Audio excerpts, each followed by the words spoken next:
તો હવે આ જ મુદ્દે આપણે ચર્ચા કરી છે। આજે સ્થાનિક સ્વરાજ્યની ચૂંટણીનું જે પરિણામ છે તે સામે આવી રહ્યું છે, તો આ સાથે જ અભિષેકભાઈ શુક્લા જોડાઈ ગયા છે, કોંગ્રેસના પ્રવક્તા છે, હિરેનભાઈ કોટક જે ભાજપના પ્રવક્તા છે, અને નરેશ અમારી સાથે જોડાઈ ગયા છે સ્ટુડિયોમાં। હવે હિરેનભાઈ, અત્યારે તો જે પરિસ્થિતિ અને ચિત્ર જોવા જઈએ ને, ત્યાં અત્યારે ભાજપ અત્યારે લીડ કરી રહ્યું છે। જો 90% થી વધારે ગત સ્થાનિક સ્વરાજની ચૂંટણીમાં અમે બેઠકો મેળવી હતી અને આ વખતે અમે એથી વધારે જઈ રહ્યા છીએ। અહીંયા હજારો ભારતીય જનતા પાર્ટીના લાખો કાર્યકર્તા છે, જેને અથાગ પરિશ્રમ કરે છે ને એક પણ ફોર્મ કરતા તડકામાં 10,000 થી વધારે ઉમેદવારોએ ચૂંટણી લડી છે અને હજારો કાર્યકરોએ ઉમેદવારી નોંધાવી હતી, પરંતુ જેમને ટિકિટ મળી એના માટે ભારતીય જનતા પાર્ટીના કાર્યકરોએ ખંતથી મહેનત કરી અને કમળને જીતાડવા માટે અથાગ પરિશ્રમ કર્યો અને એના પરિણામ સ્વરૂપે આજે આ સુંદર પરિણામો આપણે જોઈ રહ્યા છીએ। ભારતીય જનતા પાર્ટીની આ જ ખાસિયત છે અથવા તો એક સુંદરતા છે કે જ્યારે ટિકિટ મળે છે ત્યારે એ કમળને ટિકિટ મળી છે એવું માત્ર કાર્યકર્તાઓ જ નહીં, મતદારો, નાગરિકો અને સમર્થકો પણ આ જ પ્રકારે કાર્ય કરતા હોય છે। આ તકે મારે ખાસ ઉલ્લેખ પણ કરવો છે ભૂમિ કે પ્રદેશ ગુજરાત અને એની જીનિયસ ટીમ, ખાસ કરીને હું જે પ્રકારે આ ગ્રાફિક્સ જોઈ રહ્યો હતો, સવારથી હું જોઈ રહ્યો છું એ ગ્રાફિક્સ પ્રમાણે, એ એટલી ઇન્ટેલિજન્ટલી મૂકવામાં આવી રહ્યા છે, એના માટે આપની ટીમને ખૂબ ખૂબ અભિનંદન। Thank you so much sir. Bhoomi, ખાસ અગત્યની વાત એ છે કે ભારતીય જનતા પાર્ટી છે એ ગુડ ગવર્નન્સ અને ડેવલપમેન્ટ પોલિટિક્સના પાયા પર કામ કરે છે અને આ અમને શીખવનાર ભારતના યશસ્વી પ્રધાનમંત્રી નરેન્દ્રભાઈ મોદી સાહેબ છે। ગુજરાતમાં માનનીય મુખ્યમંત્રી ભૂપેન્દ્રભાઈ પટેલ સાહેબ હોય, ઉપમુખ્યમંત્રી હર્ષભાઈ સંઘવી હોય કે અમારા યશસ્વી પ્રદેશ અધ્યક્ષ શ્રી વિશ્વકર્માજી હોય, એમણે જબરદસ્ત પ્રવાસો કર્યા છે। તમામ મહાનગરપાલિકાઓ, નગરપાલિકાઓ, જિલ્લા પંચાયત આખા ગુજરાતની કુંડી વળ્યા છે। એમણે પણ 20 મિનિટનો આરામ નથી કર્યો।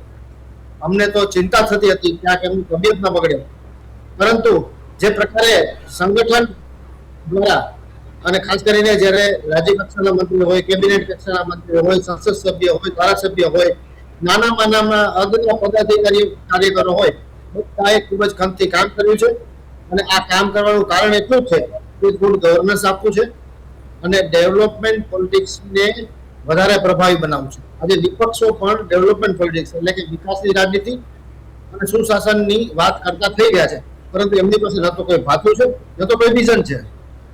ભૂમિ, અમારી પાસે વિઝન પણ છે અને પ્રોવિઝન પણ છે।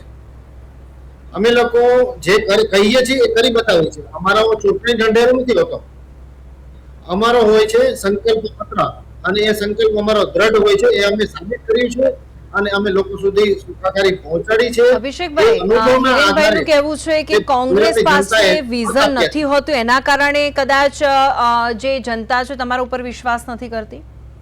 જી ભૂમિબેન, લોકશાહીના પર્વની ઉજવણી આપણે જોઈ કે જે લોકશાહીના ઢબે થવી જોઈતી હતી તેમાં ક્યાંક આપણે જોયું કે આ વખતે કંઈક આપણને નવું જોવા મળ્યું કે જે અત્યાર સુધીની ચૂંટણી પ્રક્રિયામાં ક્યારેય જોવા નહોતું મળ્યું। ન જોવાનું આપણે બધું જ જોઈ લીધું છે। જે પત્રકારો, વરિષ્ઠ પત્રકારો પણ કહી રહ્યા છે, વરિષ્ઠ આગેવાનો પણ કહી રહ્યા છે અને ગયડાઓ પણ ચર્ચા કરી રહ્યા છે કે આ લોકશાહીના પર્વની અંદર જે હત્યા થતા હોય બધાએ જોયું છે તે ભૂતકાળમાં ક્યારેય ન જોયું હોય તેવું બધું જ આ વખતે જોઈ લીધું છે।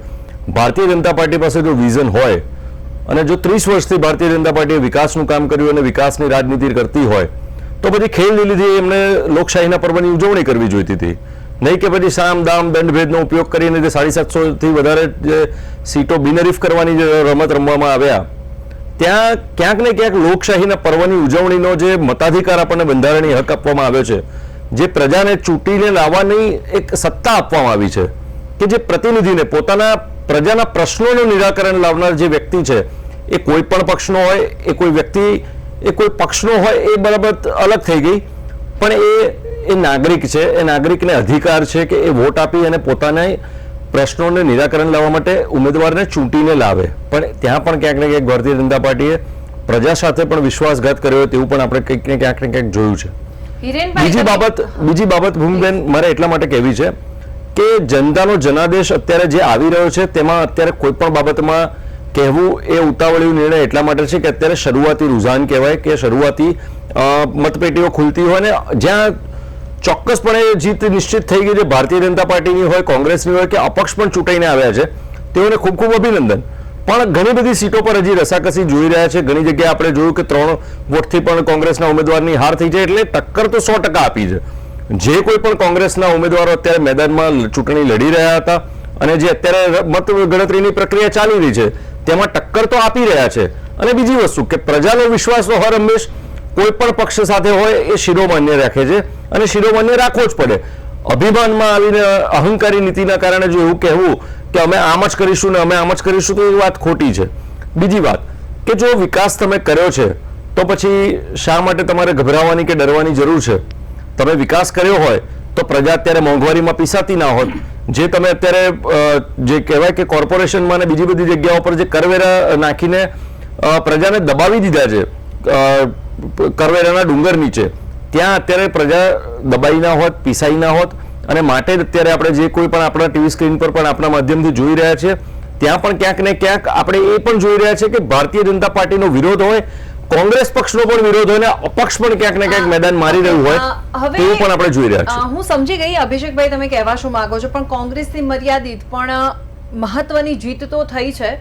હિરેનભાઈ શું કહેવું છે આ મુદ્દે તમારે? ખાસ કરીને મારે એ કહેવું છે કે કોંગ્રેસના પ્રતિનિધિશ્રીએ જે પ્રકારે ઉલ્લેખ કર્યો કે લોકશાહીની હત્યા થઈ ગઈ, લોકશાહીની હત્યાનો ચેપ્ટર ખાસ જોવું હોય તો ઇમરજન્સીને યાદ કરવી પડે. એ પણ કોંગ્રેસના સમયની અને પૂર્વ મુખ્ય પ્રધાનમંત્રી ઇન્દિરા ગાંધીના સમયની.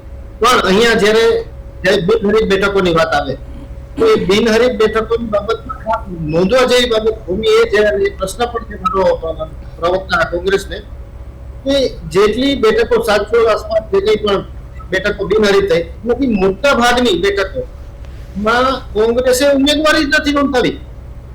એનું શું? એનો કઈ જવાબ છે?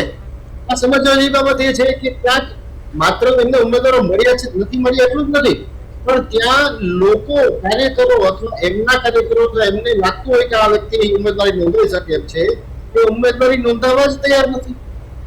આ કફોડી સ્થિતિ માત્ર એમને એમ જ નથી આવી, નસીબના કારણે નથી આવી, ભૂતકાળના કેટલાક કાળા કામોના કારણે આવી છે. બીજી વાત રહી અમારી જીતની બાબતમાં મારે આપના માધ્યમથી આપના કરોડો દર્શકોને મારા 2 હાથ જોડી મસ્તક નમાવીને એમને ખાસ વંદન કરવા છે. એટલે ભારતીય જનતા પાર્ટીને જે પ્રકારે સમર્થન આપ્યું છે એમનો આભાર માનીએ છીએ.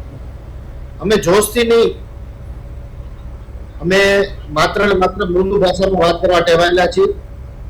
અમે હોશમાં વાત કરીએ છીએ અને અમે જ્યારે પણ અમને જીત મળે છે ત્યારે જવાબદારી દાયિત્વ સમજી અને અમારે આવનારી જે સમય છે એ સમયમાં અમારે એક એવું શાસન આપવાનું છે એની અમને ભાન છે. મેં જેમ વાત કરી એમ અમારો સંકલ્પ પત્ર હોય છે તો એ સંકલ્પ અમારો દ્રઢ છે અને વિશ્વાસ પ્રચંડ છે પ્રજાનો, એના કારણે અમે લોકો આ જીત મેળવીએ. હિરેનભાઈ હું તમને રોકવા માંગીશ, મારી પાસે એક મહત્વના સમાચાર સામે આવ્યા છે પોરબંદરથી. તો પોરબંદરમાં મનપામાં ભાજપની શાનદાર જીત થઈ છે.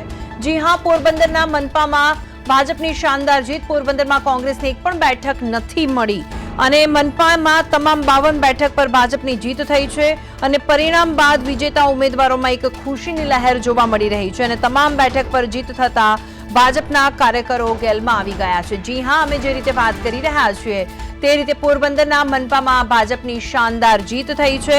પોરબંદરમાં કોંગ્રેસને એક પણ બેઠક નથી મળી અને મનપાની તમામ 52 બેઠક પર ભાજપની જીત થઈ છે અને પરિણામ બાદ વિજેતા ઉમેદવારોમાં એક ખુશીની લહેર જોવા મળી રહી છે.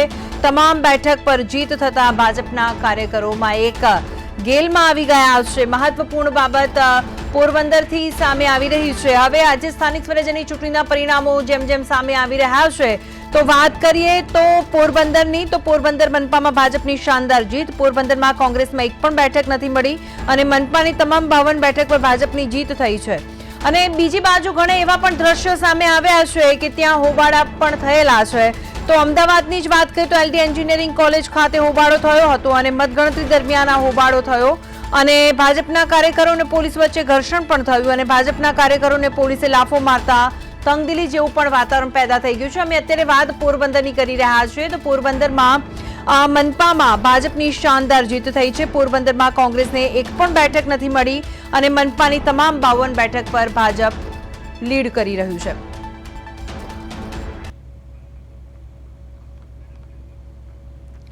હવે અભિષેકભાઈ, પોરબંદરનું ચિત્ર એકદમ ક્લિયર થઈ ગયું છે. પોરબંદરનું ચિત્ર હજી ક્લિયર થયું છે એ આપણે ચૂંટણી પંચની વેબસાઇટ ઉપરથી જાણ્યું છે કે ક્યાંથી મને હજી ખ્યાલ નથી આવી રહ્યો. પરંતુ જે કોઈ પણ નિર્ણય હશે એ જનાદેશ છે, જનાદેશને શિરોમાન્ય રાખીશું અને આવનારા સમયમાં ફરીથી એવું ધ્યાન રાખીશું કે ફરીથી પ્રજાની વચ્ચે જઈને પ્રજાના કામોને કરવાનો પ્રયત્ન કરીશું. પણ જ્યાં ભારતીય જનતા પાર્ટીને જે કોઈ પણ 52 આઈ થિંક 52 જીતેલા છે, તેઓને અભિનંદન પણ પાઠવું છું આપના માધ્યમથી. પણ ક્યાંક ને ક્યાંક કોઈ કચાશ રહી ગઈ હશે તો હવેથી એ બાબત પર ચોક્કસ ધ્યાન રાખવામાં આવશે કે એ બાબતને ફરીથી ભૂલ ન થાય. પરંતુ બીજા બધા જે બીજી બધી જગ્યાઓ પર પણ જે અત્યારે ચૂંટણીના પરિણામો આવી રહ્યા છે ત્યાં પણ ક્યાંક ને ક્યાંક જોવાની બાબત છે કે સુરતમાં જેમ જોયું કે ગઈ વખતે કોંગ્રેસની 0 હતી એમાંથી અત્યારે ડિજિટમાં આવી રહ્યા છે. એ ડિજિટમાં આવવાનું પણ એક અત્યારે અને કહેવાય કે ત્યાં જે ગયા વખતના પરિણામોમાં આપે અત્યારે જે કર્યું હતું એમાં અત્યારે આપનું જાડું સાફ થઈ ગયું હોય તેવું ક્યાંક ને ક્યાંક આપણે એ પણ જોઈ રહ્યા છે. એટલે પરિણામો મિશ્ર છે. અત્યારે કોઈ પણ ઉતાવળમાં કહેવું અત્યારે યોગ્ય એટલા માટે નથી કે પરિણામો આવવા દઈએ. હજી જ્યારે કન્ફર્મ પરિણામો આવશે ત્યારે આપણે એ બાબત પર ફરીથી એક વખત ચર્ચા કરીશું કે શું અત્યારે પરિણામો આવી રહ્યા છે. પણ જે કોઈ પણ પરિણામ આવશે તે જનતાનો જનાદેશ છે અને તેને શિરોમાન્ય રહેશે. નરેશ, તમારી પાસે કોઈ ક્વેશ્ચન છે જે તમે પૂછવા માંગતા હો? પોરબંદરની જો વાત કરીએ તો પોરબંદરની અંદર છે એવું છે કે કોંગ્રેસ માટે છે એ એટલા માટે પણ મહત્વની છે કે મહાત્મા ગાંધીજીનું જે છે એ જન્મસ્થાન છે અને ત્યાં જે છે વર્ષો સુધી છે એ કોંગ્રેસમાં રહેલા અર્જુનભાઈ મોઢવાડિયા છે એ ભાજપમાં ગયા અને પછી જે છે અત્યારે આ પ્રકારના પરિણામ છે આપણે જોવા મળી રહ્યા છે. સવાલ મને એ થાય છે કે રેકોર્ડ બ્રેક બેઠકો જે છે આ વખતે બિનહરીફ થઈ છે. એટલે આ સવાલ જે છે એ મારો બંનેને છે, અભિષેકભાઈને અને હિરેનભાઈ બંનેને, કે 700 થી વધારે બેઠકો જે બિનહરીફ થઈ તો એમાં એક આક્ષેપ એવો લગાવવામાં આવે છે કે ભાજપ દ્વારા છે સામ દામ દંડ ભેદ જે પણ અનુકૂળ આવે એ પ્રકારના જે છે એ નીતિ અપનાવી અને આ બેઠકો જે છે એ કબજે કરવામાં આવી છે. હિરેનભાઈ, આ બાબતમાં તમારું શું કહેવું છે? અભિષેકભાઈને મારો સવાલ એ છે કે એ જે મોટાભાગની બેઠકો હતી ત્યાં મોટાભાગે જેટલા પણ ઉમેદવારો છે જે ફોર્મ પાછું ખેંચનારા એ બધા જ કોંગ્રેસના ઉમેદવારો છે. તો શું 5 વર્ષમાં તમને એક બેઠક પર છે એક એવો કમિટેડ ઉમેદવાર ના મળ્યો કે જે તમારી વિચારધારાને છે વફાદાર રહે અને છેલ્લે સુધી છે ચૂંટણીના મેદાનમાં ઊભો રહે? સૌથી પહેલા મને લાગે છે આપણે હિરેનભાઈને પૂછીએ. નરેશભાઈ, આપની વાતનો જવાબ આપતા મને ખૂબ આનંદ થશે અને આપનો પ્રશ્ન પણ ખૂબ સરસ છે, જેના જવાબ રૂપે હું કેટલીક સ્પષ્ટતાઓ પણ કરી શકીશ, દર્શકોને પણ એ ખ્યાલ આવશે. જી, આપની એ વાત સાથે હું 100% સહમત છું કે 700 થી વધારે બેઠકો ઉપર ભારતીય જનતા પાર્ટીના ઉમેદવારો છે એ બિનહરીફ જીતી ગયા. ચૂંટણી પહેલા મતદારોને મત આપવાનો પણ સમય ન મળ્યો. એ વાત સાચી, ચોક્કસ. પરંતુ એનું કારણ અથવા એનો દોષારોપણ જો કદાચ કરવો હોય તો જે આરોપો અથવા જે અમારા પર આક્ષેપો થઈ રહ્યા હોય, લાલચથી કે ધમકાવીને ઉમેદવારોને ફોર્મ પાછા ખેંચાવ્યા, ત્યાંની ક્યાંક સ્થિતિ એવી હતી કે કોંગ્રેસ પાસે આપણે શરૂઆતથી ચર્ચા કરતા હતા, એ તો આપને પણ યાદ હશે, ભૂમિ આપને પણ યાદ હશે, કે કોંગ્રેસને ઉમેદવારો નહોતા મળી રહ્યા. એમણે એમના પક્ષ તરફથી એમના મેન્ડેટથી ચૂંટણી લડવા માટેના ઉમેદવારો જ ધમકીને લડતથી શોધ્યા. જે લોકોને હિંમત મળી અને એમને ખ્યાલ આવ્યો કે આ ભારતીય જનતા પાર્ટીનું શાસન છે એટલે એમણે ભારતીય જનતા પાર્ટીથી ઉમેદવારી નોંધાવીને આમ સંખ્યા બહુ જૂથ છે. બાકીના મોટાભાગના લોકો છે, મોટાભાગની બેઠકો છે જેમાં કોંગ્રેસે ઉમેદવારી નથી નોંધાવી. અને હવે અત્યારે હમણાં આપણે જે ચર્ચા કરી રહ્યા હતા પોરબંદરની, જેમાં 52 બેઠકો ઉપર એટલે કે બધી જ બેઠકો ઉપર ભારતીય જનતા પાર્ટીના ઉમેદવારોનો વિજય થયો છે અને એમાં કોંગ્રેસનો એક પણ ઉમેદવાર જીત્યો નથી. હું જે હમણાં વાત કરી તો એનો સૌથી મોટો દાખલો પોરબંદરમાં જ છે અને પ્રત્યક્ષ છે એટલા માટે કે મેં પોતે પ્રત્યક્ષ રૂપે પોરબંદરમાં પ્રચારાર્થે ગયેલો અને ત્યાં બોર્ડ નંબર 12 માં હું સ્પેસિફિક આપું છું આ માહિતી. કદાચ જેવી રીતે એમણે કહ્યું કે આ 52 બેઠકો ઉપર વિજય થયો અને કોંગ્રેસના એક પણ વ્યક્તિનો વિજય નથી થયો એવું કોંગ્રેસના અભિષેકભાઈ કહ્યું, કે આ માહિતી છે એ મને ખબર નથી ક્યાંથી આવી, કદાચ ચૂંટણી પંચની વેબસાઇટ ઉપર ચેક કરવું પડશે, પણ આ પણ એ ચેક કરી લે સાથે સાથે, કારણ કે પ્રદેશ ગુજરાતના પ્રતિનિધિઓ આખા ગુજરાતમાં ફેલાયા છે અને માહિતી જે કે અહીંયા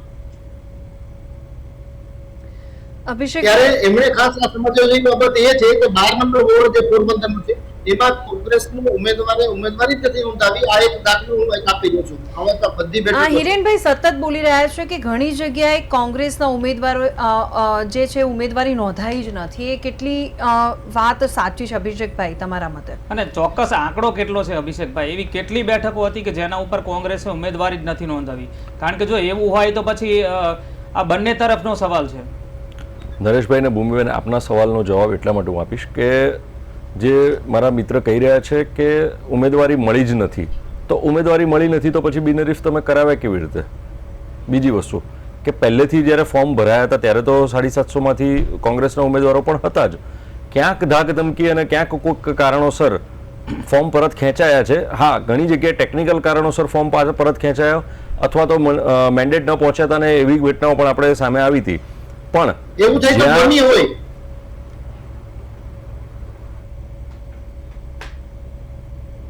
હા, તમે કન્ટિન્યુ રાખો ને અભિષેક. જ્યાં જે બેઠકો પર ભારતીય જનતા પાર્ટી દ્વારા સામ દામ દંડભેદ અને ધાક ધમકીનો ઉપયોગ કરવામાં આવ્યો હોય, પોલીસ પ્રશાસનનો ઉપયોગ કરવામાં આવ્યો હોય, તેવી ઘણી બધી ઘટનાઓ પણ આપણી સામે નજર સામે આવી હતી. અમદાવાદમાં પણ આપણે જોયું કે ઘણી બધી કિસ્સાઓમાં આપણે જોયું કે મહિલાઓને પણ ધાક ધમકી આપવામાં આવી હતી. જેમ કે આપણે વાત કરીએ કે લાંભા વોર્ડની, તો ત્યાં એક મહિલા ઉમેદવાર કોંગ્રેસ પક્ષના હતા. એમને મૌલિક પટેલ નામના ભારતીય જનતા પાર્ટીના કોઈ કાર્યકર્તાએ વોટ્સએપ કોલિંગ કરીને એવું કીધેલું કે બેન તમે ફોર્મ પરત ખેંચી લેજો. જોધપુર વોર્ડની વાત કરીએ તો જોધપુર વોર્ડમાં પણ અમારા એક મહિલા ઉમેદવાર હતા, એમની ઉપર પણ પ્રેશર કરવામાં આવ્યું હતું. એમને જે ફ્લેટમાં જે રહેતા હતા ત્યાંથી એમને ફ્લેટના જે ચેરમેન સેક્રેટરી હતી દ્વારા કહેવામાં આવ્યું હતું કે ભાઈ આપણે ફોર્મ પરત ખેંચી લઈએ, કારણ કે આપણા જે આપણે બિલ્ડિંગમાં રહીએ છીએ એ બિલ્ડિંગનું નામ ખરાબ થશે. એટલે આવી બધી ઘટનાઓ સામાજિક રીતે, આર્થિક રીતે અને બીજી અન્ય ઘણી બધી રીતે પણ પ્રેશર કરવામાં આવ્યું હતું. ચાંદલોડિયાનો એક કિસ્સો હતો કે ચાંદલોડિયામાં પણ એક મહિલા ઉમેદવાર હતા, તેમની ઉપર પણ ધાકધમકી આપવામાં આવી હતી. એનો એક ઉદાહરણ હું એટલા માટે આપીશ કે એ ઘટનાનો સાક્ષી હું હતો અને અમે નજર સામે એ બેન એમના નાના 5 વર્ષના દીકરીને લઈ અને એમને ઘર છોડીને બહાર નીકળવું પડ્યું હતું અને એમને પ્રદેશ કોંગ્રેસ આવીને એમને વિનંતી કરવી પડી હતી કે મને આવી રીતે હેરાન કરવામાં આવી રહ્યા છે, મારા પતિ ઉપર પણ પ્રેશર કરવામાં આવી રહ્યું છે. એમના પતિને પણ પોલીસ સ્ટેશનમાં બોલાવવામાં આવ્યા હતા અને કહેવામાં આવ્યું હતું કે ભાઈ તમે બેનનું ફોર્મ પરત ખેંચાવી લો. એટલે ક્યાંક આવી ઘટનાઓ ઘણી બધી બની હતી. તો તમારા પક્ષના લોકો ડરપોક છે કે આટલી નાની વસ્તુમાં એ લોકો ડરી જાય છે અથવા તો સામનો કરવાની એમનામાં તાકાત છે? તો મને લાગે છે જે લોકલ નેતૃત્વ છે તેની જવાબદારી વધી જતી હોય છે. તો હવે એવી કન્ડિશનમાં છે તો આપણે એવું માનીને ચાલવાનું અભિષેકભાઈ કે પછી લોકલ નેતૃત્વ જે છે તમારું, તેનો જે છે એ તમારા ઉમેદવારનો સપોર્ટ ના મળ્યો અથવા તો છે એમના ઉપર એમને આશંકા હતી એટલે પછી એમણે ફોર્મ પાછું ખેંચી લીધું? નરેશભાઈ, ભૂમિબેન, હું એ જ ફરીથી કહી રહ્યો છું કે સામાજિક જે રાજકીય બાબત હોય છે ત્યારે ક્યાંક ને ક્યાંક દરેક વ્યક્તિઓ એવા નથી હોતા કે રાજકીય રીતે દબંગાઈ કરતા હોય. ભારતીય જનતા પાર્ટી જે રીતે દબંગાઈ કરતી હોય અને કોઈ પણ વ્યક્તિ હોય એની ઉપર પ્રેશર આવે, એ પ્રેશરને સહન કરવાની દરેકની શક્તિ સરખી નથી હોતી.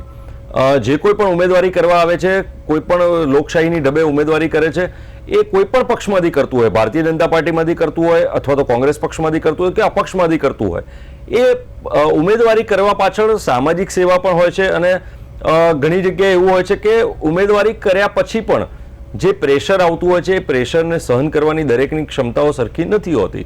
ત્યારે ઘણી જગ્યાએ આપણે એવા કિસ્સાઓ પણ અમે લોકોએ જોયા છે કે જ્યાં પારિવારિક સામાજિક પ્રેશર પણ આવતું હોય છે કે સમાજના જ કોઈ મોભી વ્યક્તિ આવીને એવું કહેતા હોય છે કે ભાઈ આપણે ફોર્મ પરત ખેંચી લઈએ. ત્યાં પક્ષે મેન્ડેટ આપ્યું, પક્ષે વિશ્વાસ મૂક્યો છે, પણ જ્યારે ઉમેદવાર પોતાનો વિશ્વાસ ડગી જાય છે અથવા તો એ ફોર્મ પરત ખેંચે છે ત્યાં ક્યાંક ને ક્યાંક પ્રેશર જે રીતનું ક્રિએટ થતું હોય છે એ જે તે ઉમેદવાર હોય છે તેની ઉપર જ વીતતી હોય છે. કારણ કે વાત કરવી એ બહુ અલગ વસ્તુ છે અને જ્યારે એ પ્રેશર હોય એ બાબત અલગ ઘટના છે. કારણ કે જ્યારે બાળકોની સામે પણ આવી રીતે પ્રેશર આવતું હોય પરિવારની સામે આવી રીતે પ્રેશર આવતું હોય. એક ઘટના આપણે જોઈ હતી કે જ્યાં સ્કોર્પિયો, બ્લેક કલરની સ્કોર્પિયો ગાડીમાં બે અસામાજિક તત્વો આવીને મહિલાને એવું કહેતા હોય કે તારા પતિ ક્યાં છે, એમને કહી દેજે કે ભાઈ ફોર્મ પરત ખેંચી લે, નહીં તો પછી ચૂંટણી પછી જોવા જેવી થશે. એટલે આવી ઘણી બધી કિસ્સાઓમાંથી અભિષેકભાઈ થયું જે છે. કહી રહ્યા છે કેટલું સાચું છે? હવે હું આપને એક બે વાત કરો એના પરથી નક્કી કરવાનું છે. દર્શકોએ, ભૂમિબેને, નરેશભાઈ, આપણે બધાએ શરૂઆત એમણે કરી કે ટેકનિકલ પ્રોબ્લેમ આવે તો શું થાય, પછી તો ફોર્મ કેન્સલ થઈ જાય. પણ ટેકનિકલ પ્રોબ્લેમ આવે તો આપણને બધાને ખબર છે એ મુજબ દરેક ઉમેદવારની સાથે સાથે એક ડમી ઉમેદવારે પણ ફોર્મ ભરવાનું હોય.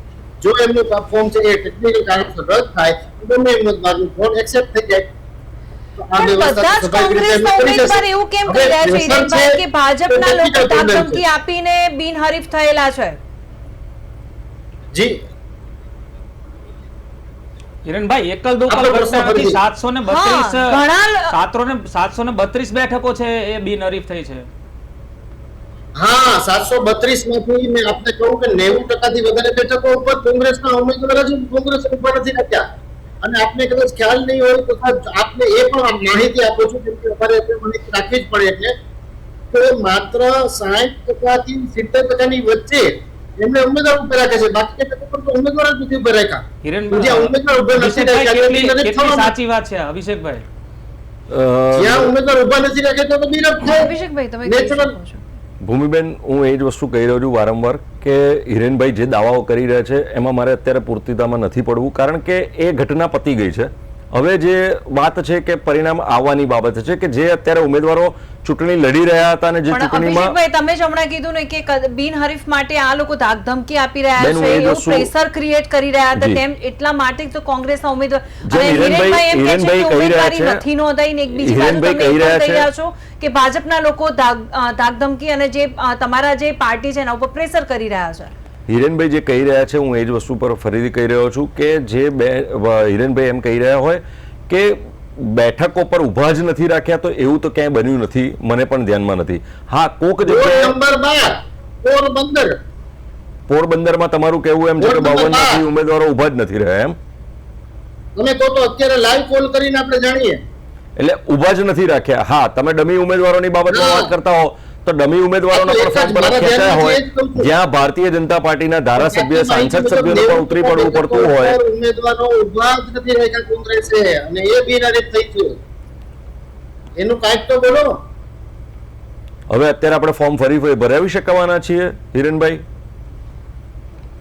ભરાવાનો સમય હોય ત્યારે ભરાવી તો શકાય. પછી હું એ જ અત્યારે કહી રહ્યો છું કે ફરીથી હું એ જ કહી રહ્યો છું કે એ બાબત ઉપર અત્યારે આપણે ચર્ચા કરીશું તો એનો કોઈ અત્યારે મતલબ નથી. પણ અત્યારે જે વાત એ છે કે ભારતીય જનતા પાર્ટીએ ઘણી બધી જગ્યા પર પોતાના ધારાસભ્યો અને સાંસદ સભ્યોને પણ ઉતાર્યા અને મેદાને ઉતારીને ડમી ઉમેદવારોના ફોર્મ પણ પરત ખેંચવામાં આવ્યા હતા.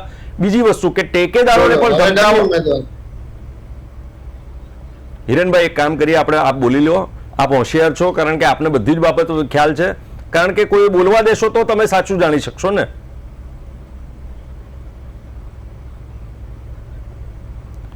જે કોઈ પણ ઉમેદવારો ઉભા રહ્યા હતા તેમના જે ટેકેદારો હતા એમને પણ ધાકધમકી આપીને ગભરાવવામાં આવ્યા હતા અને પોલીસ ખુદ, લોકલ ક્રાઇમ બ્રાન્ચ ખુદ પોતે પ્રોટેક્શન આપી અને ઉમેદવારોને ફોર્મ પરત ખેંચાવવા માટે લઈ જતા હોય તેવા કિસ્સાઓ પણ ભાઈ સોશિયલ મીડિયાના માધ્યમથી આપણે ઘણી બધી જગ્યાઓ પર જોયા છે. તમે વાત નકારી કાઢશો કારણ કે તમે તો એ બાબતમાં તમે દૂધના ધોયેલા છો, એટલે તમે એ બાબત સ્વીકારશો જ નહીં, કારણ કે સોશિયલ મીડિયા માધ્યમથી દરેક જનતાએ અને દરેક પ્રજાએ જોયું છે અને અનુભવ્યું છે, ઉમેદવારોએ અનુભવ્યું છે. ત્યારે ઘણી બધી જગ્યાઓ પર ઉમેદવારો ખુલીને આવીને બોલ્યા પણ છે. અભિષેકભાઈ, બીજી તમે વસ્તુ મને કે એ જગ્યા કહી શકો એમ ચૂંટણી છો? પંચમાં જી કઈ જગ્યા પર પોલીસ પ્રોટેક્શન સાથે ફોર્મ ખેંચવામાં આવ્યું છે તમે એ જગ્યા મને કહી બેન, હું કહી શકો? શકું છું કે અમદાવાદમાં પણ થયું છે, વડોદરામાં પણ થયું છે. ઘણી બધી કિસ્સાઓમાં આપણે હિરેનભાઈ, તો જવાબ છે તમારી પાસે મીડિયાના થ્રુ બેન જોયેલું છે. એક્ઝેક્ટલી સ્પેસિફિક આવું કશું ક્યાંય પણ નથી થયું. માત્ર ઉપર ઉજાડેલી વાતો દ્વારા મીડિયા સમક્ષ આવે ત્યારે પણ બાઇક લેવામાં આવે તો આ પર તમે આક્ષેપો કરે. અત્યારે પણ આપ જેમને પૂછો છો ત્યારે એ શહેરના નામ આપે છે, કઈ જગ્યા આપે પૂછો એટલે કે કયું બૂથ, કહું ને. કઈ જગ્યાએ કયા બોર્ડમાં આપેલી દરિયાપુરમાં નથી બની હોય ત્યાંથી ઊભું કરવું. હવે એ તો અઘરું પડે ને. મેં જેવી રીતે મજબૂતાઈથી કીધું કે વોર્ડ નંબર 5 પોરબંદરમાં ઓકે, દરિયાપુરનો વોર્ડ નંબર દરિયાપુરમાં વેરીફાઈ કરી શકાય એવી એક વાત છે. મિનિટ હિરેનભાઈ, વોર્ડ નંબર કહેજો, વોર્ડ નંબર સાથે વાત કરે છે અભિષેક. અમદાવાદનો દરિયાપુર એક વોર્ડમાં મિનિટ હિરેનભાઈ, હવે હિરેનભાઈ આઈ નો ધેટ કે અત્યારે ભાજપ આગળ છે પણ હવે આપણે કોંગ્રેસને બી સાંભળવી પડે ને. બિલકુલ. હા તો 2 મિનિટ, હા તમે વાત કરો અભિષેક. અમદાવાદના ધારાસભ્ય કૌશિકભાઈ જૈન જઈને ચૂંટણી પંચની અધિકારીની ઓફિસમાં એમની કેબિનમાં એમની સીટની બાજુમાં બેસીને એક ઉમેદવારનું ફોર્મ, જ્યાં હિન્દુ વ્યક્તિ જો ફોર્મ ભરતો હોય એનો ટેકેદાર જે મુસ્લિમ બની ગયો રાતોરાત, તો એ ક્યાંથી ઘટના થઈ? અને ફોર્મ ઘણી બધી જગ્યાઓના કિસ્સામાં, વડોદરાના કિસ્સામાં પણ આપણે જે પ્રજાપતિ બેન હતી એમના ઉમેદવારના કિસ્સામાં પણ જોયું હતું કે ચૂંટણી અધિકારી જે આરઓ રિટર્નિંગ ઓફિસર હતા તે ક્યાંક ફોર્મ ભરી રહ્યા હતા અને બેનને સહી કરવા માટે આપ્યા હતા. એ વિઝ્યુઅલ્સ પણ મીડિયાના માધ્યમથી સૌએ કોઈએ જોયા છે. ભાઈ, મારા ઘરની કોઈ ઉપજાવેલી વાત નથી, પણ આ સૌ કોઈએ વિઝ્યુઅલ જોયા છે. બીજી બધી ઘણી બધી જગ્યાઓમાં પણ આપણે એ પણ કિસ્સાઓ જોયા હતા કે જ્યાં કોંગ્રેસના ઉમેદવારોને બચાવવા માટે પ્રમુખો મેદાને હોય ત્યારે પોલીસ પ્રોટેક્શન આપી અને વચ્ચે ઢાલ બની અને ઉમેદવારોને અંદર ઓફિસમાં લઈ જતા પણ કિસ્સાઓ આપણે જોયા છે. હવે હિરેનભાઈ, હવે છે જવાબ તમારી પાસે? એમને તો વોર્ડ નંબર સાથે વાત કરી અભિષેકભાઈએ. એમણે જે વાત કરી એ મુજબ આવી કોઈ ફરિયાદ હતી, મીડિયામાં અહેવાલો આવ્યા હતા એવી વાત કરી છે. મારી પાસે સ્પેસિફિક ચૂંટણી પંચની ફરિયાદ, હું ચૂંટણી પંચમાં કરેલી ફરિયાદ બતાવું. મને લાગે છે આપણે આગળ વધવું જોઈએ, કારણ કે એમણે જે વાત કરી છે જે બાબત પતી ગઈ છે એના પર ચર્ચા કરવાનો કોઈ અર્થ નથી. આ મુદ્દા ઉપર ખાસ કરીને સ્પેસિફિક રીતે એમણે ચૂંટણી પંચની વેબસાઇટ પર આ જોઈ લેવું જોઈએ, અને આપણે તો આ આંકડાઓ આપણી સમક્ષ આવી જ જવાના છે અને આપણે જોઈ શકીશું કે આવા કેટલા વોર્ડ છે જ્યાં કોંગ્રેસની ઉમેદવારી છે જ નહીં. નરેશ, તમારી પાસે કોઈ પ્રશ્ન છે જે તમે પૂછવા માંગતો હો હિરેનભાઈને? હા, એટલે બીજો એક સવાલ એ થાય છે, હિરેનભાઈ, મહાનગરપાલિકાઓમાં છે એ ભાજપની જબરજસ્ત પકડ છે, પણ જ્યારે વાત તાલુકા અને જિલ્લા પંચાયત લેવલની આવે છે તો તમને નથી લાગતું કે ક્યાંક ને ક્યાંક છે એ તમારી પકડ છે એ ઢીલી પડતી હોય? અમારી પકડ ઢીલી નથી પડી રહી, મજબૂત થઈ રહી છે. મેં શરૂઆતની મારી પ્રસ્તાવનામાં આપ લોકોને જણાવ્યું જે રીતે આપણે વાત કરી જી કે અમે ગત સ્થાનિક સ્વરાજની ચૂંટણીમાં 90% વધારે બેઠકો જીત્યા હતા. આ વખતે અમે 90% આગળ વધી રહ્યા છીએ. આ સ્થિતિ એ દર્શાવે છે કે અમારી સ્થિતિ મજબૂત થઈ રહી છે, ન માત્ર શહેરી કક્ષાએ પરંતુ ગ્રામ્ય કક્ષાએ પણ. ગ્રામ્ય કક્ષાએ જ્યાં જ્યાં જીત થતી હોય અથવા જે લોકો જીત નથી થતી હોતી એવી જગ્યાઓ પર પણ એમની જીત થાય તો એ મોટા સમાચાર બને છે. પણ અત્યારે આપણે હમણાં છેલ્લા સમાચારો જે આપણે આપણી ચેનલ પર જોયા એ મુજબ થરાદની વાત કરીએ કે રાધનપુરની વાત કરીએ, કેટલીક બેઠકો તો પરંપરાગત રીતે કોંગ્રેસની છે, ત્યાં પણ ભાજપનો વિજય થઈ રહ્યો છે. આ બહુ મહત્વની બાબત છે, નોંધવા જેવી. પણ કેટલાક ગ્રામ્ય વિસ્તારોની વાત કરીએ તો મોરબીનો ખાસ કરીને જિલ્લાઓની બાબતમાં આ પ્રશ્ન બહુ આવતો હોય છે કે ભારતીય જનતા પાર્ટીની બાબતમાં ચર્ચાતું હોય છે, પરંતુ ભારતીય જનતા પાર્ટીનો ત્યાં પણ જ્વલંત વિજય થઈ રહ્યો છે. જે સિરામિક ઉદ્યોગનો ગેસનો પ્રશ્ન બને અને એ પ્રશ્ન પણ સોલ્વ કરી નાખ્યો છે ભારતીય જનતા પાર્ટી, અને એના કારણે આજે સ્થિતિ બની કે આજે મોરબીમાં પણ આપણે ભારતીય જનતા પાર્ટીનો ધ્વજ છે. હિરેનભાઈ, અભિષેકભાઈ અને નરેશ, હું તમને ત્રણને વચ્ચે રોકવા માંગીશ. આપણે એક મહત્વપૂર્ણ સમાચાર સામે આવ્યા છે, આપણે તેના પર આપણે નજર કરવી છે. હવે આજે સ્થાનિક સ્વરાજ્યની ચૂંટણીના જે જંગ છે તેને લઈને પરિણામો આવી રહ્યા છે, ત્યારે સ્થાનિક સ્વરાજ્યની ચૂંટણીમાં દિગ્ગજોની હાર થઈ છે અને જુનાગઢ જિલ્લા પંચાયતમાં પૂર્વ ધારાસભ્ય ભૂપત ભાયાણીની હાર થઈ છે, ત્યારે રાજકોટમાં પણ રવિન્દ્ર જાડેજાના બહેન નૈનાબા જાડેજાની હાર થઈ છે. અને આ ખૂબ જ ચર્ચાનો વિષય રહેલો છે. જ્યારથી નૈનાબા જાડેજાએ ફોર્મ ભર્યું હતું ત્યારથી જ આ જે તેમની વોર્ડ નંબર છે ત્યાંથી તે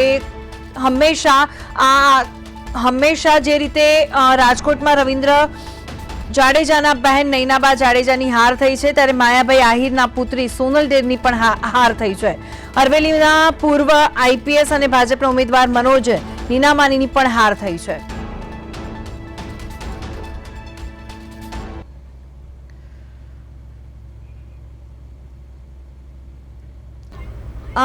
હવે અભિષેકભાઈ, હવે જે સ્થાનિક સ્વરાજ્યની ચૂંટણીમાં જે દિગ્ગજો હતા તે લોકોની અત્યારે એ લોકો હારનો સામનો કર્યો છે, તેને લઈને આપનું મંતવ્ય જાણવું છે મારે. ભૂમિબેન, ભારતીય જનતા પાર્ટી જે રીતે રાજનીતિ કરી રહી છે એ ક્યાંક એમની સેફ સાઈડ હોય છે કે જે સેફ સીટો છે ત્યાં રિપીટની થિયરી અપનાવતી હોય છે, ત્યાં એમનો એજ ક્રાઇટેરિયા નથી હોતો અને બીજા ઘણા બધા ફેક્ટર્સમાં ત્યાં એ લોકો સેલિબ્રિટીઝને ઉતારતા હોય છે. જેમ હમણાં આપણે આપના માધ્યમથી જ જોયું કે ભાઈ આઈપીએસ પણ ખુદ હારી ગયા છે, જે પોતે રાજીનામું આપીને બીજા જ દિવસે ભારતીય જનતા પાર્ટીમાં જોડાયા અને ભારતીય જનતા પાર્ટીની ટિકિટ પરથી લડ્યા અને અત્યારે હારી ગયા છે. જેમ માયાભાઈ આહિરના દીકરી પણ હારી ગયા છે. એટલે આ બધી ઘટનાઓ જનાદેશ, જે જનતાનો આદેશ કે જનાધાર હોય છે એ શિરોમાન્ય રાખવો પડતો હોય છે. જેવી આ બધી સીટોની ઉપર પણ જેમ હાર થઈ છે તેમ ઘણી બધી સીટોમાં પણ ભારતીય જનતા પાર્ટીની હાર થઈ છે. હા, ચોક્કસપણે ભારતીય જનતા પાર્ટીની જીત થઈ છે એ વધારે મોટી નંબર્સમાં છે, પણ ભારતીય જનતા પાર્ટીએ એ પણ સ્વીકારવું તો રહ્યું કે ક્યાંક ને ક્યાંક તેમની હાર પણ થઈ છે. એ સ્વીકારવામાં ક્યાંક મારા મિત્ર હિરેનભાઈ ઉણા પણ ઉતરવા જોઈએ, પણ મને એવું લાગતું નથી કે તેઓ સ્વીકારશે, કારણ કે તેઓ જે ચર્ચા કરી રહ્યા છે અને જે રીતે કહી રહ્યા છે, હા, વિકાસની વાતો પર આપણે જઈએ તો વિકાસ 30 વર્ષમાં ક્યાંય થયો હોય તેવું દેખાતું નથી. હા, ચોક્કસપણે જે થવાનો હતો તે થયો પણ છે, પણ જ્યાં નથી થયો, ગામડામાં છેવાડાના માનવી સુધી જે પહોંચવો જોઈએ વિકાસ, તે ક્યાંક પહોંચતા સુધીમાં લથડી પડ્યો છે, તેવું પણ આપણે ઘણા બધા કિસ્સાઓમાં જોયું છે. બીજી વાત મારે એ પણ કરવી છે કે ફાગવેલમાં જેમ આપણે જોયું કે ચૂંટણીનો બહિષ્કાર જ થયો છે, ત્યાં ભારતીય જનતા પાર્ટી શું કરશે? ત્યાં ચૂંટણી પંચે કેમ નિરસ્તા દાખવી? આ પણ એક મોટા પ્રશ્નો છે. જે બિનહરીફ થયા ત્યારે પણ ચૂંટણી પંચે જે કામગીરી કરવી જોઈતી હતી, ત્યાં પણ ચૂંટણી પંચની કામગીરી પર શંકાના દાયરામાં આવી જાય છે, કારણ કે ફાગવેલમાં જે ચૂંટણીનો બહિષ્કાર થયો તે પણ ક્યાંક ને ક્યાંક બતાવે છે કે ભારતીય જનતા પાર્ટીનો વિરોધ છે. બીજા ઘણા બધા કિસ્સાઓમાં પણ આપણે જોયું કે ભારતીય જનતા પાર્ટીના વિરોધમાં બેનરો લાગ્યા, નારા લાગ્યા, સોસાયટીના ગેટ પણ બંધ કરી દેવામાં આવ્યા. તે પણ કિસ્સાઓ આપણે જોયા હતા, એટલે નકારી નથી શકાતું. હા, જીત ચોક્કસપણે થઈ છે ભારતીય જનતા પાર્ટીની, તેમાં કોઈ બેમત નથી, પણ જ્યાં ભારતીય જનતા પાર્ટીનો વિરોધ થયો છે તે મારા ભાઈ સ્વીકારવા તૈયાર થવા જોઈએ. જે નહીં થાય મને ખબર જ છે, ત્યાં પણ તેમને એટલો આત્મવિશ્વાસ હશે કે ભારતીય જનતા પાર્ટીના યશસ્વી વડાપ્રધાન શ્રી, હું એટલા માટે જ કહી રહ્યો છું કે યશસ્વી વડાપ્રધાન શ્રી જ્યારે નિકોલમાં આવતા હોય ત્યારે ખૂબ રાતોરાત સરસ સ્ટોપિંગ વાળા રોડ બની જતા હોય, જ્યાં પ્રજાના પ્રશ્નો હોય, પ્રજાની અમુક બાબતો હોય તે ઢાંકી દેવામાં, પડદા પાડવામાં આવતા હોય, તો આને વિકાસ ન કહેવાય, અને એ પણ સ્વીકારવી પણ બાબત જરૂરી છે. બિલકુલ. હવે જે રીતના બ્રેકિંગ ન્યૂઝ સામે આવી રહ્યા છે જુનાગઢ, તો જુનાગઢ તાલુકાના પંચાયતમાં ટાઈ પડી છે અને ભાજપ અને આપને મળી છે સરખી બેઠક, અને 18 બેઠકમાંથી 9 બેઠક ભાજપે જીતી છે અને અન્ય 9 બેઠક પર આપના ઉમેદવારોની જીત થઈ છે. અને કયા પક્ષનો પ્રમુખ બનશે તેને લઈને અત્યારે સવાલ બહુ મોટો છે.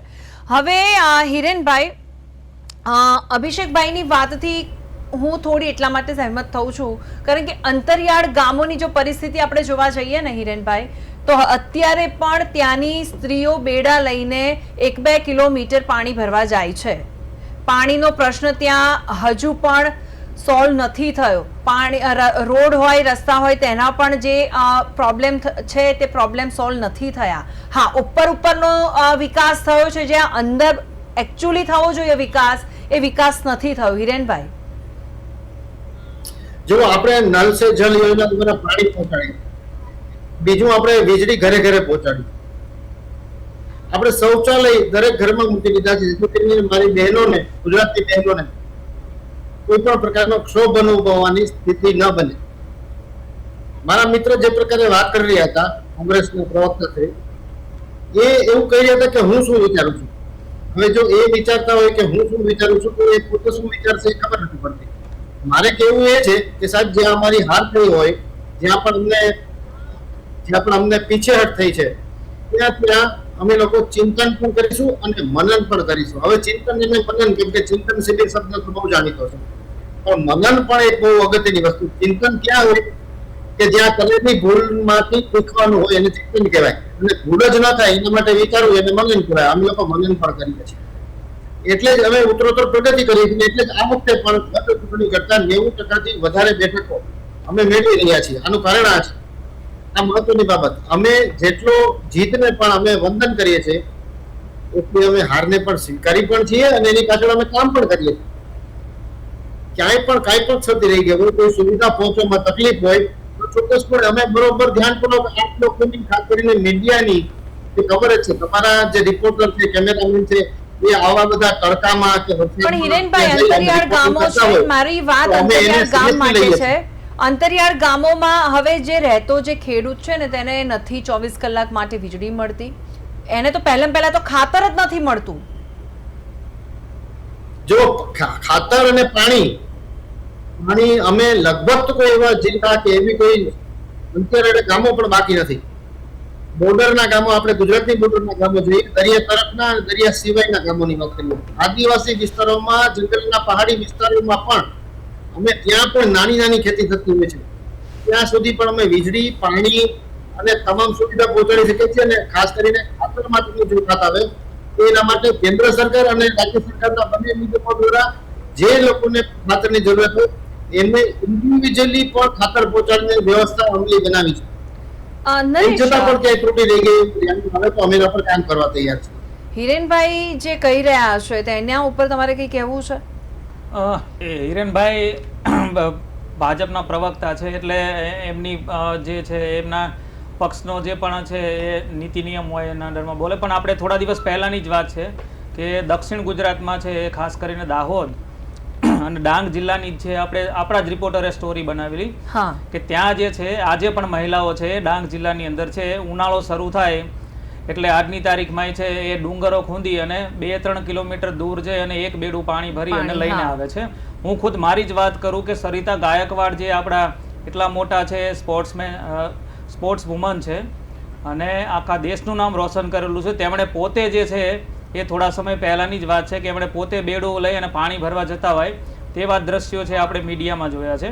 દાહોદની તો આપણે વાત કરવા જેવી એટલા માટે નથી કે ત્યાં છે ખુદ હાઈકોર્ટે જે ફટકાર લગાવી હતી, તેમ છતાં પણ જે છે ત્યાં જે છે એ એમ્બ્યુલન્સ નથી પહોંચી શકતી ને એ પછી પણ છે એવી 4 થી 5 ઘટનાઓ આપણા જ રિપોર્ટરે છે આ મહિનાની અંદર કવર કરી છે કે જ્યાં છે મહિલાને છે સગર્ભાને જોડીમાં ઉચકી અને છે એ એમ્બ્યુલન્સ ના પહોંચી શકતી હોય એના કારણે દવાખાને લઈ ગઈ. એક ઘટનામાં તો એવું પણ થયું કે મહિલા જે છે એને દવાખાના સુધી પહોંચાડે એ પહેલા જ છે એનું રસ્તામાં મોત થઈ ગયું.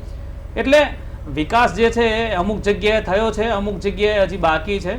પણ એક સવાલ એ પણ થાય છે હિરેનભાઈ કે મહાનગરપાલિકાઓ જે છે, ખાસ કરીને સુરતની જો આપણે વાત કરીએ તો ત્યાં છે 27 સીટો પર જે છે આમ આદમી પાર્ટીના કોર્પોરેટર છે એ ચૂંટાયા હતા.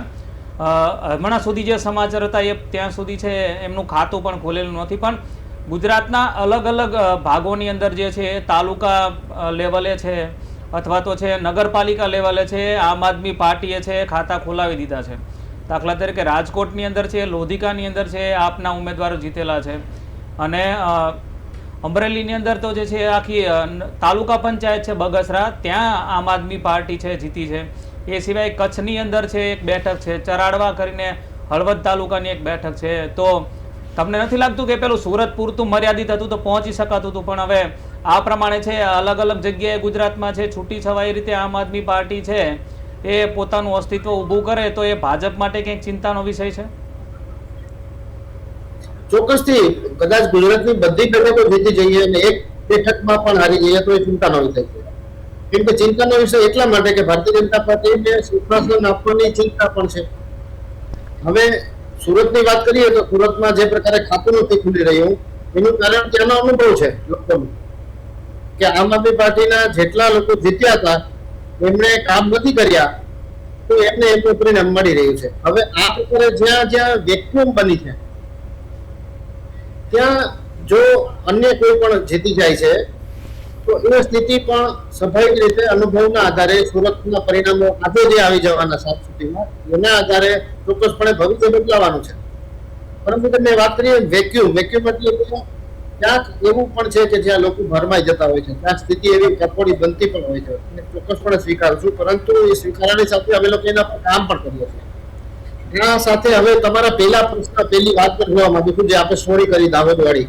જી, તો દાહોદ, છોટાઉદેપુર, ભરૂચ, ડાંગ આ બધા વલસાડના પણ આદિવાસી વિસ્તારો, વનબંધુના વિસ્તારો, ત્યાં ખાસ કરીને જે ગામડાઓ તો ગામ હોય છે એ આપણે જેમ અહીંયા ગામ હોય છે એક સાથે વસતા લોકો નથી હોતા. એની ભૌગોલિક સ્થિતિ વિશે પણ થોડું સમજીએ તો નાની નાની ટેકરીઓ ઉપર વસેલા એક જ ઘર હોય.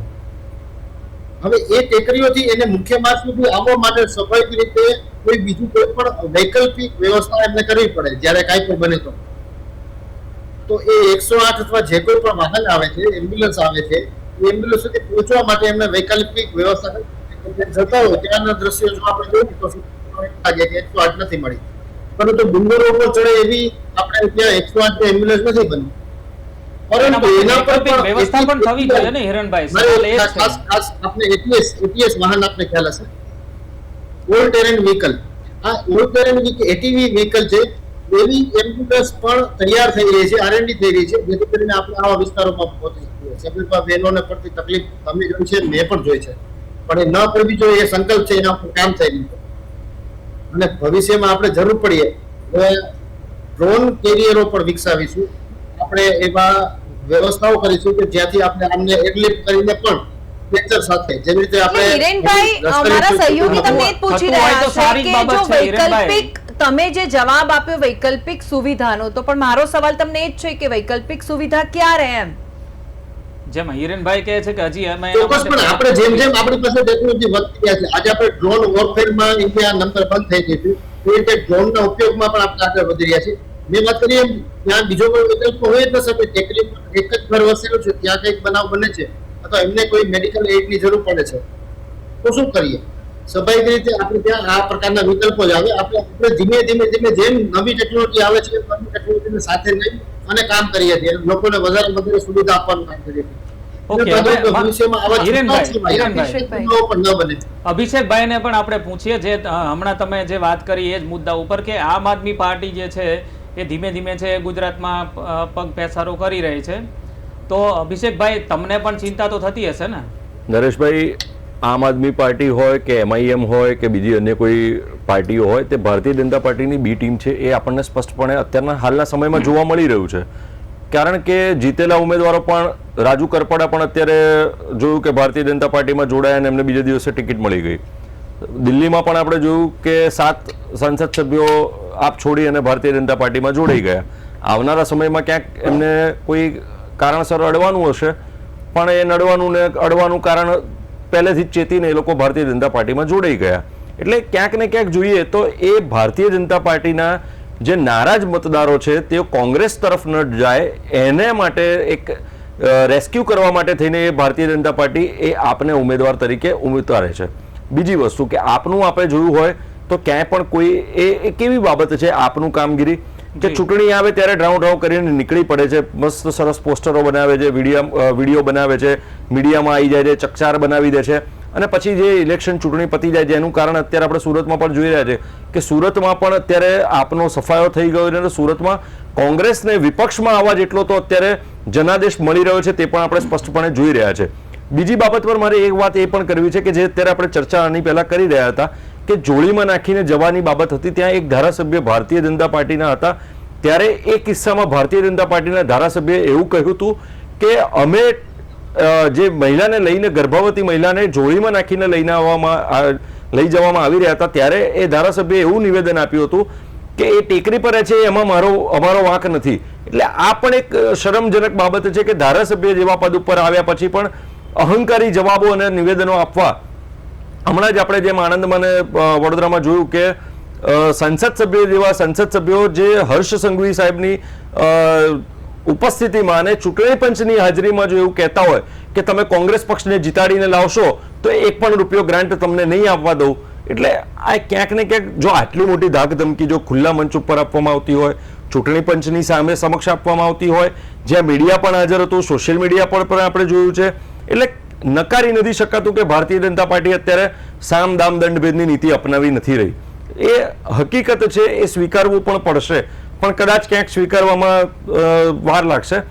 કારણ કે જનાદેશ જે કોંગ્રેસ પક્ષ તરફ હતો એ જનાદેશનો રેશિયો જે આપણે ટકાવારીમાં વાત કરીએ તો ટકાવારીમાં રેશિયો વધ્યો છે. જે વોટ શેર જે કોંગ્રેસ પક્ષનો હતો તે વધ્યો છે, એ પણ સ્વીકારવું રહ્યું. બિલકુલ, એક મહત્વપૂર્ણ સમાચાર સામે આવ્યા છે અમદાવાદથી, તેના પર આપણે નજર કરીએ તો અમદાવાદના બહેરામપુરામાં કોંગ્રેસની પેનલની જીત થઈ છે. દરિયાપુરમાં પણ કોંગ્રેસના ઉમેદવારોનો વિજય થયો છે અને દરિયાપુરમાં કોંગ્રેસની પેનલની 6000 મતોથી જીત થઈ છે. બાપુનગરમાં પણ કોંગ્રેસના એક ઉમેદવારની જીત થતા તમામ વિજેતા ઉમેદવારોમાં ખુશીનો માહોલ જોવા મળી રહ્યો છે. અમદાવાદના બહેરામપુરામાં કોંગ્રેસ પેનલની જીત થઈ છે. દરિયાપુરમાં પણ કોંગ્રેસના ઉમેદવારનો વિજય થયો છે અને દરિયાપુરમાં કોંગ્રેસની પેનલની 6000 મતોથી જીત થઈ છે. બાપુનગરમાં પણ કોંગ્રેસના એક ઉમેદવારની જીત થઈ છે અને તમામ વિજેતા ઉમેદવારોમાં ખુશીનો માહોલ જોવા મળી રહ્યો છે.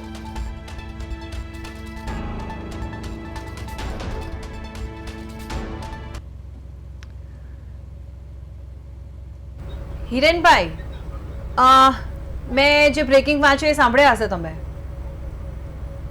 જી બિલકુલ. બરાબર છે. તો એમાં કોંગ્રેસ પેનલની જીત થઈ છે. દરિયાપુરમાં પણ કોંગ્રેસના ઉમેદવારોમાં વિજય જોવા મળી રહ્યો છે અને દરિયાપુરમાં કોંગ્રેસની પેનલની 6000 મતોથી જીત થઈ છે. જી શું કહેવું બિલકુલ. છે? આ જો કોંગ્રેસનો વિજય થયો છે કે અમારી હાર થઈ છે, અમે ચોક્કસપણે જીતેલો હાર પણ સ્વીકારી પણ છે. ત્યાં એવું શું થઈ ગયું, ત્યાં એવું હિરેનભાઈ, શું ત્યાં તો થયું? તમારા ધારાસભ્ય છે. જી ધારાસભ્ય વર્ષોથી જે તમારા જ છે. વર્ષોથી જે બેઠક છે એ હા, ચોક્કસ, કોંગ્રેસ પાસે ચોક્કસ, હતી, ત્યાં તમારા ધારાસભ્ય ચૂંટાઈને આવ્યા છે અને હવે અત્યારે આ પ્રકારનું પરિણામ. જો આવું બની શકે છે, પરંતુ અમારા ધારાસભ્યો અથવા અમારા કાર્યકર્તાઓએ મહેનત કરવામાં કચાશ રાખી હોય, કે લોકો સુધી પહોંચવામાં કચાશ રાખી હોય, અમારી સ્લીપ ક્યાંય ન પહોંચી હોય એક પણ બનાવ નથી ગુજરાતમાં. અમે લોકો સુધી પહોંચ્યા છીએ, અમે લોકો સુધી અમારી વાત પહોંચાડવાનો પૂરેપૂરો પ્રયત્ન કર્યો છે. એનું કારણ જ છે કે ગુજરાતમાં આજે અમને ગત ચૂંટણી કરતા